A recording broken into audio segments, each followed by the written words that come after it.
नमस्कार। दिल्ली पे शासन करने वाले 3 अलग-अलग राजवंश थे। जैसे कि हमने आपको पहले बताया कि इस्लाम का प्रवेश भारत में हो गया था और इस्लामी राज्य स्थापित हो गया था। पूरे भारत में नहीं, लेकिन उत्तरी भारत के कुछ विशेष भागों में जिनको मोहम्मद गौरी ने जीता था, उन पर इस्लामिक शासन स्थापित हो गया और इसमें 3 अलग-अलग वंशों ने शासन किया। इसमें सबसे पहला था कुतुबुद्दीन ऐबक। कुतुबुद्दीन ने कुतबी, इल्तुतमिश ने शमसी और बलबन ने बलबनी वंश की स्थापना की। आरंभ में इसको दास वंश कहते थे। दास वंश इसलिए कहते थे कि इस वंश के जितने भी शासक थे वो अपने जीवन के प्रारंभिक भाग में दास रहे थे। इसमें इस वंश का जो पहला शासक कुतुबुद्दीन ऐबक था, उसके बारे में वह एलवारी कबीले का तुर्क नहीं माना जाता उसको, क्योंकि अपने जीवन में ये दास थे तो इनके माता पिता का वंश जो है वो नहीं माना जाता, इसलिए इसको एलवारी कबीले का नहीं माना जाता था। लेकिन इल्तुतमिश को एलवारी कबीले का तुर्क माना जाता है। ये उतना संक्षेप में हम ये कह सकते हैं कि इनको हम तुर्क कह सकते हैं। इनको कई जगह पर मामलुक शब्द का प्रयोग किया गया है। मामलुक अरबी भाषा का शब्द है जिसका अर्थ होता है गुलामी के बंधन से मुक्त माता पिता से उत्पन्न वंशों की संतान। इस प्रकार 1206 से 1290 तक भारत में शासन करने वालों को मामूलिक कहकर संबोधित किया जाता है। मामलुक वंश के 11 शासकों ने 84 वर्षों तक शासन किया। इसमें पहला था कुतुबुद्दीन ऐबक। कुतुबुद्दीन को भारत में तुर्की साम्राज्य का संस्थापक माना जाता है। वह दिल्ली का प्रथम तुर्क शासक था। सिंहासन पर बैठने पर उसने सुल्तान की उपाधि धारण नहीं की, क्योंकि वो अपने आप को केवल मालिक और सिपह सलार की पदवी से ही उसने अपने आप को विभूषित किया। ऐबक ने ना तो कभी अपने नाम का खुतबा पढ़वाया और ना ही उसने अपने नाम के सिक्के चलाए। बाद में गौरी के उत्तराधिकारी, मोहम्मद गौरी का जो उत्तराधिकारी था गियासुद्दीन, उसने उसे सुल्तान स्वीकार कर लिया और 1208 में उसको दास्तां से मुक्ति मिल गई थी। ऐबक ने 1206 से 1210 तक लाहौर से ही शासन का संचालन किया। लाहौर ही उसकी राजधानी थी। मिन्हाज उस सिराज जो उस तत्कालीन लेखक है, उसने उसके बारे में लिखा है कि वो एक उदार हृदय सुल्तान था। उसको वो बहुत दान पुण्य करता था, उसको लाखा बख्श भी कहा जाता था। हसन निज़ामी और अन्य इतिहासकारों को उसके दरबार में संरक्षण प्राप्त था। उसने प्रसिद्ध सूफी संत थे ख्वाजा कुतुबुद्दीन बख्तियार काकी, इनके नाम पर दिल्ली में कुतुब मीनार की भी शुरुआत की थी, जिसे बाद में इल्तुतमिश ने पूरा किया।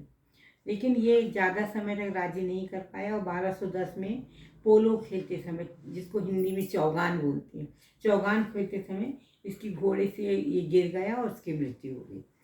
तो इसका एक उत्तराधिकारी, जो उसका उत्तराधिकारी था आराम शाह, वो एक बहुत ही ज़्यादा अनुभवी योग्य व्यक्ति था।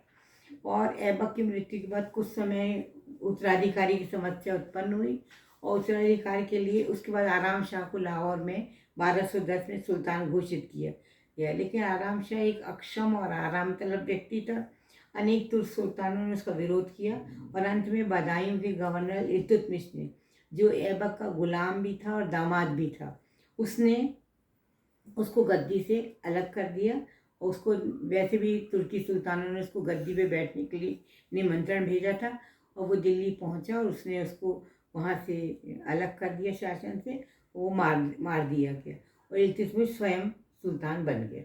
इल्तुतमिश जो है ये एलवारी कबीले का तुर्क था और ये शमसी वंश का था और इसको दिल्ली में कुतुबुद्दीन ऐबक ने दास के रूप में खरीदा था। लेकिन इसकी योग्यता को देखते हुए 1206 में कुतुबुद्दीन ने इसको दास्तां से मुक्ति प्रदान कर दी थी और बदायूं का शासन नियुक्त किया था। ऐबक ने अपनी पुत्री का विवाह भी इससे किया था, तो इस प्रकार से ये कुतुबुद्दीन ऐबक का दामाद था और बदायूं का गवर्नर था। वास्तव में भारत में तुर्की साम्राज्य की जो स्थापना हुई और जो उसका जो सुदृढ़ीकरण हुआ वो इल्तुतमिश के समय में ही हुआ।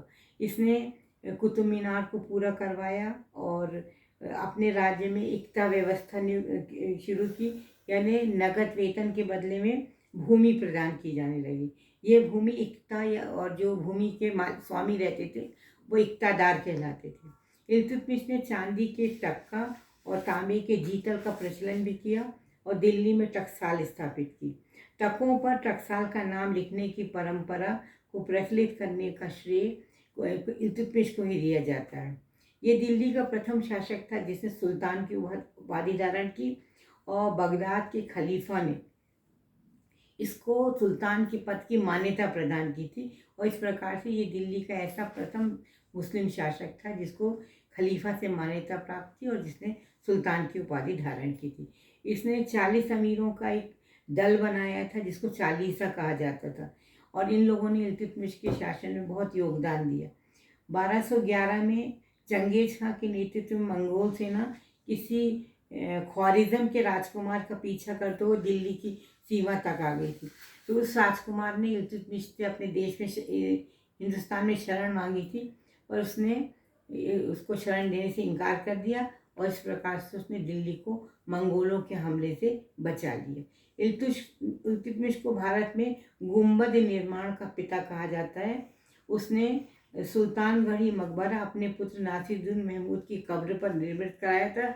यह भारत का ऐसा पहला मकबरा है जिसको स्थापित करने का श्रेय इल्तुतमिश को दिया जाता है। उज्जैन का महाकाल मंदिर भी इसके समय में ध्वस्त किया गया था और दिल्ली को राजधानी बनाने वाला ये पहला सुल्तान इल्तुतमिश ही था।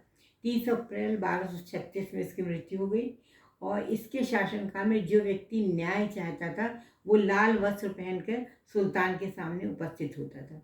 इल्तुतमिश न केवल एक विजेता था बल्कि एक वो सफल कूटनीतिज्ञ था। उसने शासन, हालांकि उसके समय में बहुत युद्ध हुए लेकिन उसने शासन पर बहुत ध्यान दिया। इसके दरबार में एक प्रसिद्ध इतिहासकार मिन्हाज सिराज रहा करते थे जिन्होंने तबकाती नासरी की रचना की है जो भारत के आरंभिक मध्यकालीन इतिहास को जानने के एक बहुत बड़ा स्रोत है। इस प्रकार से इल्तुतमिश की मृत्यु के बाद का इतिहास थोड़े समय संघर्ष का था और उसके बाद इल्तुतमिश की पुत्री रजिया सुल्ताना उसकी उत्तराधिकारी बनी और रजिया सुल्ताना भारत की प्रथम मुस्लिम शासिका मानी जाती है। धन्यवाद।